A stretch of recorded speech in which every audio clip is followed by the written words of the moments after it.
दोस्तों ये मेरी थर्ड वीडियो सुपर 30 की। जैसा कि मैंने आपको बताया था, मैं 30 सम करवाऊंगा जो कि प्रीवियस ईयर से लिए गए होंगे और वेरी इंपॉर्टेंट सम होंगे।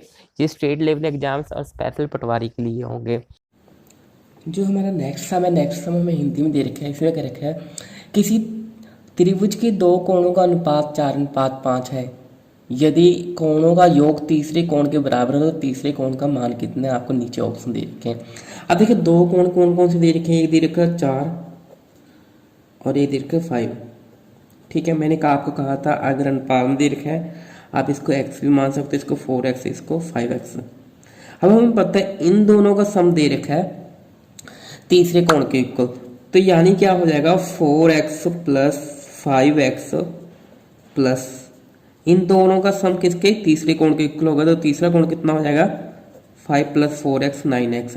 अब आपको पता है मैंने एक ही लाइन में लिख दिया 4x 5x प्लस 9x, तीनों कोणों का जोड़ कितना होता है हमारे पास 180। ठीक है, तो अब इनको सोल्व करते हैं, यहाँ से x की वैल्यू निकालते हैं और लास्ट में हमें कह रखा है तीसरे कोण का मान रियल में कितना होगा। तो अगर इनको ऐड करोगे तो ये कितना हो जाएगा हमारे पास 18x इक्वल टू 180। यहाँ से x की वैल्यू कितनी आएगी 180/18, तो कैंसिल आउट करोगे तो यहाँ से कितना आएगा 10। तो इसके बाद तीसरा कोण क्या कहा था, तीसरा कोण इन दोनों का योग कहा था, मतलब इन दोनों का जोड़ कहा था। तो 5x plus 4x 9x, 9x 9 को किससे मल्टीप्लाई कर दिया 10 से, तो हमारा कितना आएगा 90 आंसर आएगा। इसको वैसे हम डायरेक्ट भी निकाल सकते थे, हमें 4 5 दे ही रखा था यहाँ पर। ठीक है, अगर आइडिया लगा था ये 4 40 और ये अगर हम 50 मानते और इन दोनों का जोड़ करते 90। ठीक है, तो ये तीसरा कोण दूसरा कोण और पहला कोण तीनों कोणों का जोड़ के देखो कितना बन रहा है 180, जो कंडीशन को सेटिस्फाई कर रहा है, तो हमारा डायरेक्ट भी 90 एंगल आ जाता। नेक्स्ट में ये भी हिंदी में दे रखा है, एसएससी परीक्षा 2010 में आया हुआ है। 6 सेंटीमीटर भुजा वाले एक समबाहु त्रिभुज, समबाहु त्रिभुज का मतलब आपको पता ही क्या होता है, तीनों साइड क्या होती है उसमें इक्वल होती हैं। ठीक है, त्रिभुज के कोणों को काट कर, मतलब ये कोण ये कोण ये कोण काट कर एक सम अष्टभुज बनाया गया। सम अष्टभुज का मतलब ये होता है जिसकी 6 साइड इक्वल हो, यानी जो 6 साइड से बना होता है, यानी कि हेक्सागोनल। इस सम अष्टभुज का क्षेत्रफल कितना होगा, हमें इस सम अष्टभुज यानी कि हेक्सागोनल का एरिया फाइंड करना। तो आपको पता है ये हमें 6 दे रखी है, एक साइड हमें 6 दे रखी है, ये भी 6 दे रखी है। अब यहाँ से हम अगर हेक्सागोनल काटेंगे तो कुछ इस तरीके से कटेगा, ये कुछ इस तरीके से। तो ये हमारा हेक्सागोनल होगा और ये 6 को देखो यहाँ 3 भाग में डिवाइड हो रहा है, तो हर भाग कितने कितने बनेगा, ये भी 2 का बनेगा, ये भी 2 का बनेगा और ये भी 2 का बनेगा। वैसे अगर हमें हेक्सागोनल का एरिया का फॉर्मूला पता है तो 6 इंटू रूट 3/4a² होता है। अगर नहीं भी पता तो आपको पता है इसको अगर इस तरीके से मीट कराएंगे तो हमारे पास 6 इक्विलेटर ट्राइंगल बनेंगे, 1 2 3 4 5 6। तो एरिया अगर आपको सम अष्टभुज यानी कि हेक्सागोनल का पता करना है तो आपको पता है एरिया ऑफ ट्राइंगल क्या होता है, इक्विलेटर ट्राइंगल का एरिया क्या होता है √3/4a² होता है। बट इसमें कितने बन रहे 6, तो इसको 6 से इंटू कर दो। अब यहाँ ए क्या होती है साइड, अब हेक्सागोनल की एक साइड कितनी बन रही है हमारी 2 बन रही है ना यहाँ पर, क्योंकि टोटल 6 थी, अगर 3 भाग में डिवाइड हो रहा था 2 आ गया यहाँ से, तो यहाँ से आप 2 इसकी वैल्यू फिल कर दो। a², 2 का स्क्वायर किया हमारे पास कितना आ जाएगा 2 इंटू 2 लिख देता हूँ या 4। ठीक है, तो ये कैंसिल हो जाएगा, तो हमारे पास क्या आ जाएगा 6√3 सेंटीमीटर स्क्वायर हमारा आंसर आ जाएगा। दोस्तों आप एरिया ऑफ ट्राइंगल निकालें 3 फॉर्मूले तो हमेशा माइंड में रखना है। एक तो 1/2 बेस इंटू हाइट वाला होगा, एक ह्यूरोन्स फॉर्मूला होगा, एक √3/4a² जो इक्विलेटर का होता है। इसके अलावा क्या है, आपको एंगल वाले जितने भी स्टेटमेंट वाले सम है वो आपको स्टेट एग्जाम के लिए तो आने ही आने चाहिए, वो कैसे भी घुमा फिरा के आपको दे सकते हैं। अब नेक्स्ट में दे रखा है आपको, नेक्स्ट दे रखा है एक व्यक्ति पहले 150 मीटर पूरब की ओर जाता है। एक व्यक्ति मान लो यहाँ पर है, यहाँ से ये पॉइंट स्टार्टिंग पॉइंट लगा लो, इसको मैं स्टार्टिंग पॉइंट ए मान लेता हूँ। यहाँ से कहा जाता है पूरब, पूरब मतलब इधर ही आएगा, कितना जाता है ये 150 मीटर। फिर बी पॉइंट पर जब पहुँचता है फिर उसके बाद क्या है, और उसके बाद 200 मीटर उत्तर की ओर जाता है। उत्तर मतलब ऊपर, यहाँ से 200 मीटर कहाँ जाएगा ऊपर की ओर, ये हमारा 200 मीटर उत्तर की ओर होगा, इसको सी पॉइंट मान लेते हैं। तो इसके बाद कह रखा है वह अपने मूल स्थिति से कितनी दूर है, मतलब अभी जहाँ पर है और जहाँ स्टार्ट किया था मूल स्थिति कितनी दूर है। तो देखो शॉर्टकट जो दूरी होती है हमें उसको ही फाइंड करना होता है।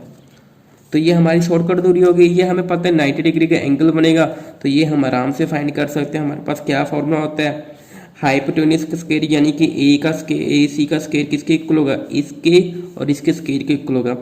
ए बी का स्क्वायर प्लस ये बी सी का स्क्वायर, ये पाइथागोरस थ्योरम लग रहा है हमारा। ए सी कितना दे रखा है हमें 150 का स्क्वायर दे रखा है, और बी सी कितना दे रखा है हमें, ये दे रखा है 200 का स्क्वायर। तो आपको पता है अगर 150 को 2 टाइम लिखकर मल्टीप्लाई करेंगे तो हमारे पास कितना आएगा, 15 गुणा 15 225, और 2 जीरो पीछे आ जाएंगे। 200 को 200 से करेंगे, 2 दूनी 4, 4 जीरो हमारी पीछे आ जाएंगे। तो इसको सबको ऐड करोगे तो 0 आ गया, ये 0 आ गया आपका, ये 5 आ गया आपका, ये 2 आ गया आपका, और ये 4 तो 6 आ गया आपका। तो आपको पता है 625 किसका स्क्वायर रूट होता है, 625 25 का होता है। तो जब इसका स्क्वायर रूट निकालो, क्योंकि स्क्वायर रूट क्यों निकालना था, क्योंकि इसको हमने रिमूव करना था, ठीक है। तो इसका जब स्क्वायर रूट निकालोगे तो 250 मीटर आपका आंसर आएगा। और जो हमारा नेक्स्ट सम है वो हिंदी में दे रखा है, एक त्रिभुज की भुजाओं का अनुपात 3:4:5 है। मान लो हमारे पास एक त्रिभुज है जिनकी जो भुजाओं का अनुपात मतलब ये साइड्स का अनुपात जो दे रखा है 3:4:5 दे रखा है, तथा इसका क्षेत्रफल जो दे रखा है 216 वर्ग सेंटीमीटर, मतलब जो इसका एरिया है ये 216 वर्ग मीटर है पूरा जो एरिया है, ठीक है। उसके बाद क्या रखा है, इस त्रिभुज की परिमिति कितनी, परिमिति का मतलब यही होता है कि ये साइड का अगर रियल में वैल्यू पता तो ऐड का कितना आएगा। तो अब हमें रेशो दे रखा है, रेशो दे रखा है 3:4:5। तो यहाँ हम पहले बेसिक से करके देखेंगे, बेसिक से। अब रेशो में हमें पता है सबका मल्टीप्लायर क्या होता है, सेम होता है। सबका मल्टीप्लायर क्या होता है, सेम होता है। तो इस तरीके से हम इसको एक को 3x मान लेते हैं, एक हम 4x और एक हम 5x, ठीक है।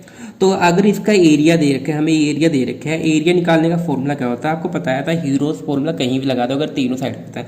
तो पहले हम हीरोज फॉर्मूला लगा देते हैं, क्योंकि मैं देखो पूरी डिटेल में नहीं बताऊंगा, फर्स्ट वीडियो में हीरोज फॉर्मूला एक बार बता दिया था हमने। सबसे पहले क्या होता है, एस निकालना होता है। एस कैसे निकलता है, 5 + 4 मतलब तीनों साइड को ऐड करके 2 से डिवाइड करना होता है।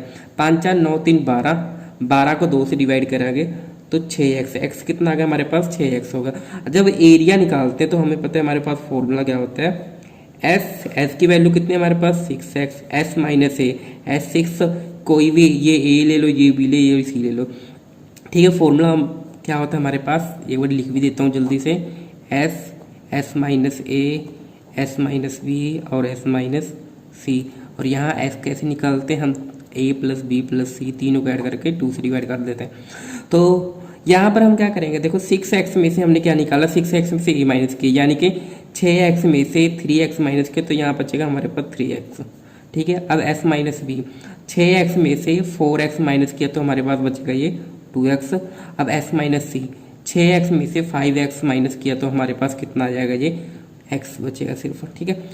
तो अब यहाँ पर क्या है, हमें पता है 6 × 18 = 36, 36 x की पावर कितनी यहाँ पर 4।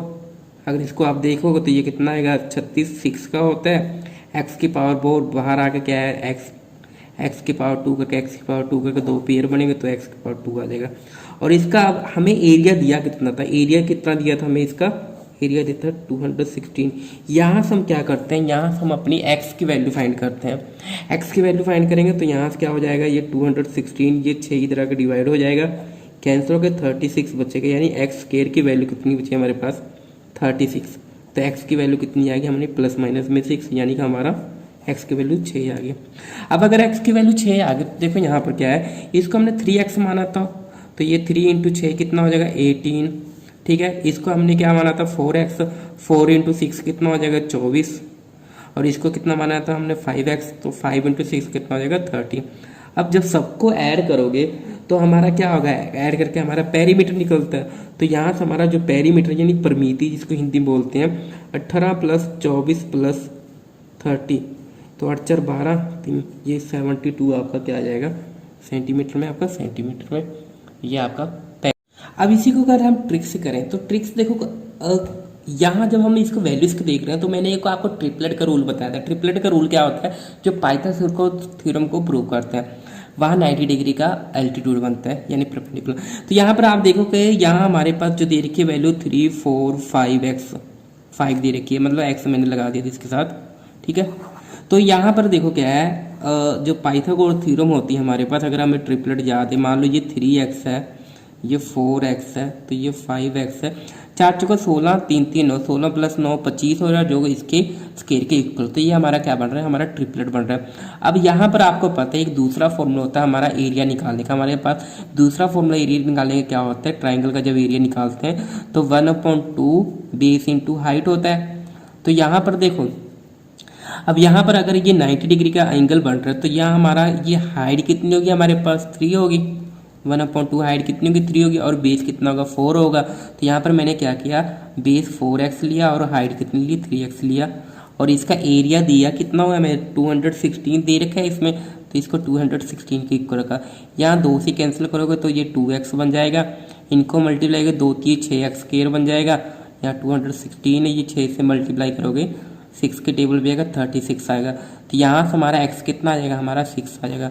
अगर x 6 आ गया तो ये कितना हो जाएगा, हमारी ये साइड कितनी हो जाएगी, 6 थी, ये 18 हो जाएगी, ये साइड कितनी हो जाएगी, 5 6 30। मतलब क्या कर रहा हूँ मैं, x की वैल्यू फिल करके मल्टीप्लाई कर रहा हूँ, तो 5 6 30 हो जाएगा, ऐसे ही 6 चौका 24 हो जाएगा। पेरीमीटर में आपको पता है सबको ऐड कर देते हैं, आप सबको ऐड करोगे तो ये कितना बन जाएगा, 18 + 24 + 30, तो ये कितना बन जाएगा आपके पास 72। तो आपको कभी भी ट्रिपलेट देखे तो डायरेक्ट क्या करो आप फॉर्मूला बना। अब जो हमें अगला सम दे रखा है इसमें क्या रहेगा, the perimeter of an equal triangle is 90 centimetre. एक इक्वल ट्राइंगल का मतलब तीनों साइड जिसकी इक्वल होती हैं, ठीक है। अगर ये पेरीमीटर 90 है तो ये 30, ये 30, ये 30, ये तो छोटी सी बात है, पता ही लगा सकते हो। इसका एरिया फाइंड करना, फाइंड इट्स एरिया। आप याद रखना जब भी आपको इक्वल ट्राइंगल का एरिया फाइंड करने को है और आपको साइड दे रखी है तो सीधा ये फॉर्मूला होता है √3/4 साइड का स्क्वायर यानी कि ए का स्क्वायर, ठीक है। तो यहाँ हमें पता है √3/4 साइड कितनी है, 30 का स्क्वायर यानी इसको 2 टाइम लिख लेते हैं, ठीक है। अब इसको आप कैंसिल करो, ये आपका ये 15 आ जाएगा, 2 से जाएगा, फिर ये 2 से जाएगा, ये कितना का 15 × 15 क्या होता है हमारे पास 225, साथ में क्या मल्टीप्लाई √3, तो ये हमारा आंसर आएगा। ये हमारा एक महत्वपूर्ण फॉर्मूला है, इसको भी याद रखना आप। अब प्रश्न नंबर हमें 17 दे रखा है, इसमें क्या रखा है, 3 side of triangular field are length 15 दे रखा है, 20 दे रखा है और 25 दे रखा है, ठीक है। उसके बाद क्या रखा है, हमें इतना देखा, find the cost of sowing seeds in the field at the rate of 5 per square metre. मतलब अगर कोई बीज उसमें बीज रहे हैं उस ट्राइंगुलर एरिया में, तो जो हमें खर्चा दे रखा है 1 स्क्वायर मीटर का 5 रुपये है। तो अगर हमने टोटल खर्चा इसमें कह रखा है, हमें टोटल खर्चा फाइंड करना, find the cost of sowing seeds in the field at the rate of इतना, टोटल खर्चा फाइंड करना। और ये सीजीएल 2013 में आया था पेपर। अब देखो आपको अगर ट्रिपलेट पता लग गया तो ये सभी पेपर प्रीवियस ईयर से लिए गए हैं, सभी जो भी प्रश्न ले रहा हूँ प्रीवियस ईयर से ले रहा हूँ। तो यहाँ पर ये देख लो, सीधी सी बात है, ये अगर आपको ट्रिपलेट याद है तो आपको देखो इसका 225, इसका 400, 225 + 400 625 होगा, जो कि 25 के स्क्वायर के इक्वल होता है। तो ट्रिपलेट बन रहा है, तो सिंपल सी बात है, यहाँ ट्रिपलेट बन रहा है तो इसमें क्या होगा, एक बेस होगा एक हाइट होगा, तो 1/2 बेस इंटू हाइट कर दो, ठीक है। तो ये क्या आ जाएगा, एरिया आ जाएगा ट्राइंगल का एरिया, किसका एरिया आ जाएगा, ट्राइंगल का एरिया। तो यहाँ जाएगा ये 10 आएगा, 10 को हमने 15 से मल्टीप्लाई किया तो ये कितना आएगा 150। अब अगर 1 मीटर का खर्चा कितना है, 5 है, तो हमें किसका फाइंड करना है, हमें 150 स्क्वायर मीटर का खर्चा फाइंड करना। तो टोटल कॉस्ट कितना आ जाएगा, इसको क्या करो टोटल एरिया के साथ मल्टीप्लाई कर दो, तो ये 750 क्या आ जाएगा, हमारा कॉस्ट आ जाएगा। अब नेक्स्ट हमें क्या कर रखे हैं, नेक्स्ट हमें क्या रखे हैं, the sides of triangle area in the ratio 1:3, 1:4 and 1:5। तो हमें क्या दे रखा है, हमें जो साइड्स दे रखी हैं इस रेशो में दे रखी हैं, ठीक है। और इसका पेरीमीटर दे रखे हैं 94। हमें क्या पढ़ेंगे, सबसे छोटी साइड पढ़ेंगे। सबसे पहले क्या करते हैं, इस फ्रैक्शन को खत्म कर लेते हैं। फ्रैक्शन को खत्म करने के लिए हम क्या करते हैं, इनका एलसीएम ले लेते हैं। इनका एलसीएम कितना हो जाएगा, 5 चौका 20 दिए 60। एलसीएम जितना आ गया उसके साथ हम सभी वैल्यूज को मल्टीप्लाई कर देते हैं। जब सभी वैल्यूज को आप इसको साथ मल्टीप्लाई करोगे तो आप ये फ्रैक्शन खत्म हो जाएगा। तो ये कैंसिल होकर कितना आ गया, 20 आ गया। ये कितना आ गया हमारा, 15 आ गया। और ये कितना आ गया हमारे पास, 12 आ गया। अब यहाँ देखो 12, 15 और 20 को जब हम ऐड करते हैं तो ये कितना बन रहा है हमारा, 35 और 12 47 बन रहा है, 47। ठीक है, एक चीज़ ध्यान से देखो, ये 47 का मल्टीपल है। हाँ, तो 47 का मल्टीपल है, कितने से मल्टीप्लाई कर रहे हैं, 2 से मल्टीप्लाई कर रहे हैं। तो हमारा क्या है, कंडीशन सेटिस्फाई हो रही है। यानी कि अगर इसको 2 से मल्टीप्लाई करके कंडीशन सेटिस्फाई का, तो इसको भी 2 से मल्टीप्लाई कर देते हैं। इसको 2 से मल्टीप्लाई करेंगे कितना आ गया, 40 आ जाएगा। इसको 2 से मल्टीप्लाई करेंगे कितना आएगा, 30 आएगा। और इसको 2 से मल्टीप्लाई करेंगे तो कितना आएगा, ये हमारा 24 आएगा। तो ये हमारा सबसे छोटी साइड कौन सी दिख रही है, 24। तो 24 हमारी सी आंसर आएगा। ये भी आपका +2 SSC पेपर में आया हुआ है। A DEF is a triangle by joining the midpoint of the sides of triangle ABC। मतलब एक क्या है, एक ABC के मिड पॉइंट को टच करके एक ट्राइंगल बनाया गया हुआ है, जिसको नाम दिया है DEF। ठीक है, ABC से मिलके बनाया गया। ठीक है, उसके बाद क्या रखा है, सिमिलरली आप PQR found by joining the mid point of the sides of the DEF। ऐसे ही क्या कर, DEF के मिड पॉइंट से एक और ट्राइंगल बनाया गया है, जिसको हमने दे रखा नाम PQR। देखो ये CDS में आया हुआ है, और CDS का बताते हैं पेपर लेंथी भी होता है कई बारी। तो यहाँ आप देख लो CDS का क्वेश्चन है, और आप जब क्वेश्चन पढ़ते हो कई बार बच्चे ये क्वेश्चन भी छोड़ देते हैं, बट बहुत ईजी होता है, आप देखना एक बारी। उसके बाद क्या देखा है, if the sides of the PQR of length 1, 2, 3 units. ठीक है, अब डायग्राम पे मत जाना, इसमें से देखो जो PQR की एक लेंथ दे रखी, 1 दे रखी है, एक दे रखी है, 2 दे रखी है, और एक दे रखी है हमारे पास 3 दे रखी है। उसके बाद पूछ कर what is the perimeter of ABC। हमें ये ABC का पेरीमीटर पता करना है, मतलब ये साइड पता कर लो, ये साइड पता कर लो, ये साइड पता कर लो, सबको ऐड कर दो तो हमारा क्या आ जाएगा, पेरीमीटर आ जाएगा। अब एक चीज़ याद रखना, आपने 10th क्लास में एक थेल्स थ्योरम होती पढ़ी होती है। थेल्स थ्योरम क्या होता है, अगर ये मिड पॉइंट से, ठीक है, अगर ये मिड पॉइंट से अगर इसको मैं ज्वाइन करता हूँ, मिड पॉइंट को अगर ज्वाइन करता हूँ, तो ये वाली लेंथ जो होती है इस वाली लेंथ की दुगनी होती है। ठीक है, ये वाली लेंथ इस वाली लेंथ से दुगनी होता है। अगर ये 1 है तो ये कितना होगा हमारे पास, 2 हो गया। ठीक है, और अगर यहाँ मैं क्या काम करूँ, अगर मैं अब चलो इसको देख लेते हैं। यहाँ पर अगर ये देख लो, अगर ये 1 है ना, तो ये वाली लेंथ कितनी होगी हमारे पास, 2 होगी। ठीक है, अगर ये 2 है तो ये वाली लेंथ कितनी होगी हमारे पास, 4 होगी। ठीक है, कहने का मतलब क्या है, हमारे पास ये वाली के सामने वाली 4 होगी, और ये वाली के सामने वाली 8 होगी।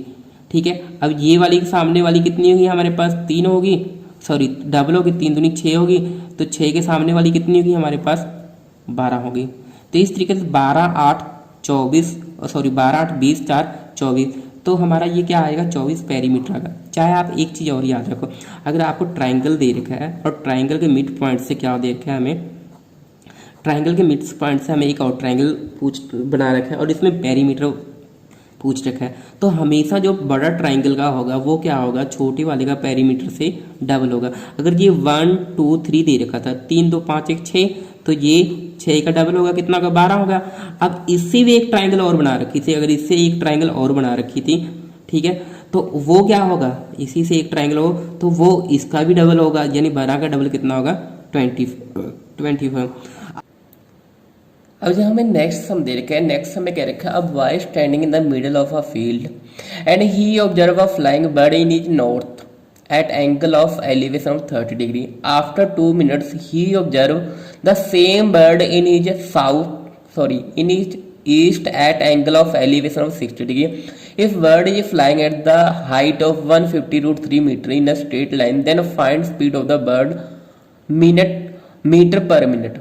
हम ये कह रखे हैं कि एक लड़का है किसी फील्ड में बीच में खड़ा है, ठीक है, यहां से अगर एक पंछी अपने नॉर्थ में देखता है तो उसके साथ कितने डिग्री का एंगल बना रही है, ये वो पंछी और लड़के के बीच में 30 डिग्री का एंगल बन रहा है। ठीक है, 30 डिग्री का एंगल बन रहा है। उसके बाद क्या रखा है, at angle of 30 degree after 2 minute ही observe the same bird in is east. 2 minute के बाद क्या देखता है, वही उसी पंछी को ईस्ट वाली साइड, मतलब ईस्ट वाली साइड कहीं देखता है, और जो आफ्टर 2 मिनट जो एंगल ऑफ एलिवेशन बढ़ रहा है पंछी के साथ वो 60 डिग्री का बढ़ रहा है। तो यहाँ से आप देखोगे, मान लो बर्ड यहाँ पर ईस्ट में आ गया, ठीक है, यहाँ से जो अभी एंगल ऑफ एलिवेशन उसका बन रहा है वो बन रहा है हमारे पास 60 डिग्री। ये 2 मिनट की बात है सारी, ठीक है। तो उसके बाद हमें ये कह रखा है, हमें कह रखा है if bird is flying at the height of 150√3 metre in a straight line then find speed of the bird per minute.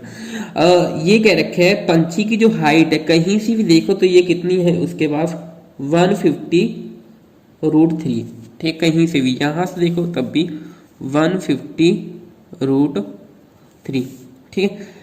अब हमें क्या है, अगर हमें ये पता लग जाए ये डिस्टेंस है कितना, ये डिस्टेंस है कितना, अगर 2 मिनट में ये तय कर रहा पंछी, तो हम क्या करेंगे, स्पीड का फॉर्मूला लगाएंगे डिस्टेंस अपॉन टाइम, तो हमारे पास आंसर आ जाएगा स्पीड कितनी है।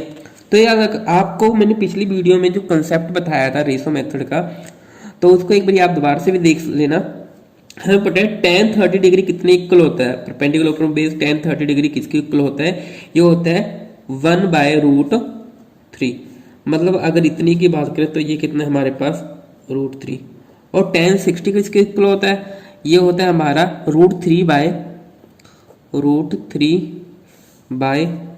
मतलब ये कितना हमारे पास 1 है।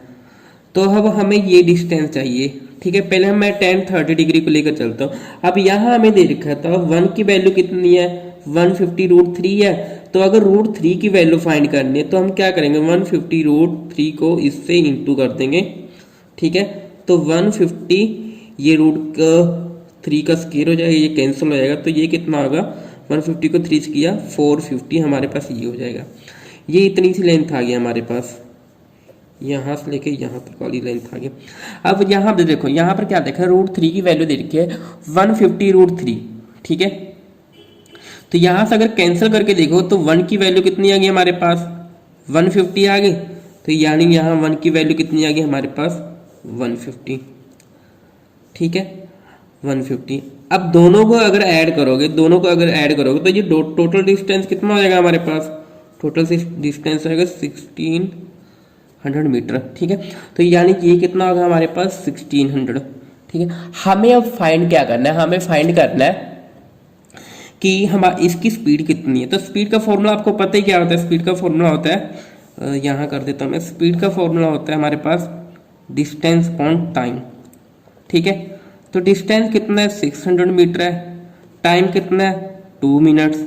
तो यहाँ से क्या आ जाएगा, यहाँ से कैंसिल करोगे तो 300 मीटर पर मिनट हमारा आंसर आएगा, मीटर पर मिनट हमारा क्या आएगा आंसर।